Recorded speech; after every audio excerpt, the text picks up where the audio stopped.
So, tomorrow is the first day of spring, and just before the beginning of winter, I pointed out some tomatoes and a pepper, basil, I think, that I thought might be able to overwinter. And I talked about, oh, maybe I'll put some plastic over it, but I didn't do any of that stuff. So a couple of them actually made it through winter, even though we got into the 30s, shockingly, here in Southern California. It does happen that you might touch in the 30s overnight. Not for very long, of course, there would be a lot more damage to the plants. In any case, you know, a couple tomatoes made it, and the pepper's still in there. So I put together this little video of before the first day of spring, right now, and then right before the first day of winter, about 100 days ago. Check it out. Southern California's kind of odd. Don't really have seasons the way the rest of the country does. So you can't kind of follow the seasons as the other country do, or states do, the rest of the country does. But, you know, if we have a mild winter, you know, your tomatoes will do halfway decent all the way through winter. This wasn't that mild winter, it was pretty wet, got some cold, so I think it'll be interesting for Southern California gardeners to see what I could do without basically taking any action. Southern California is a very weird place to be gardening. Here we have some jalapeno peppers, and it's like almost Thanksgiving. I've actually been able to get a pepper to go through, you know, a couple of years and still produce.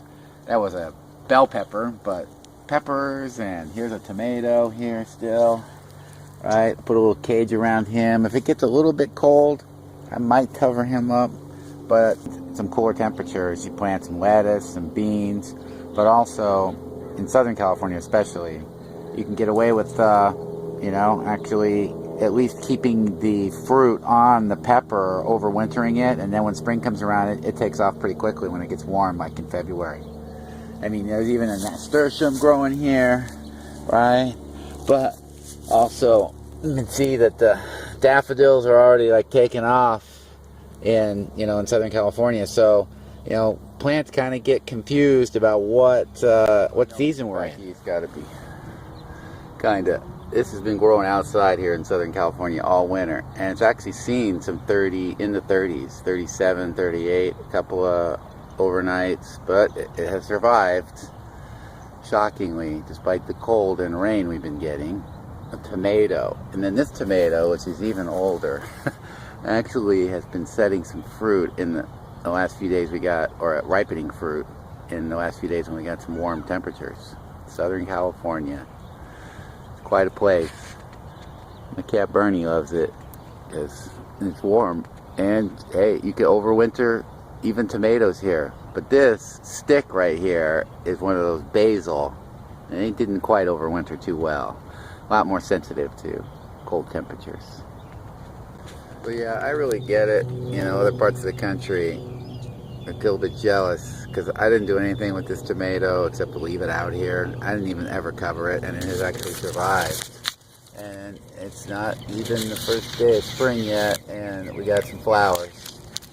And this pepper here, he has survived. You can see him in there. I'll probably trim back some of this narcissus. You can see the trunk there. Look at that trunk of that. Pepper. You know, that's what happens when it's a year old, you know. And this guy here, I just left him in a pot. Here he's been sitting outside. You can see he took a little bit of damage here, and this is actually probably not frost, but it got hot all of a sudden and I didn't water this pot at all. So that's the damage you see on him. But he actually set some fruit there even though it was pretty cold. It actually got into the 30s. But having a compost pile means that tomatoes will volunteer, and often the volunteers are the toughest of the tough, and they can even make it through winter in Southern California, which is pretty cool. Yeah, compost pile means you got some tomato seedlings usually available to you. So they got that kind of army green there, those ones to the right. Maroon, purplish stem. Here's one here. and they just are incredibly tough.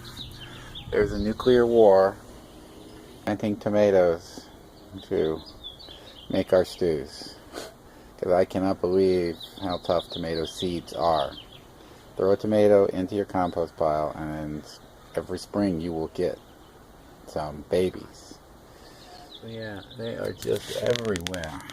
These tomato seedlings, if you know, move your compost, sift it, and it makes its way into your yard, it seems like there's endless volunteers every spring.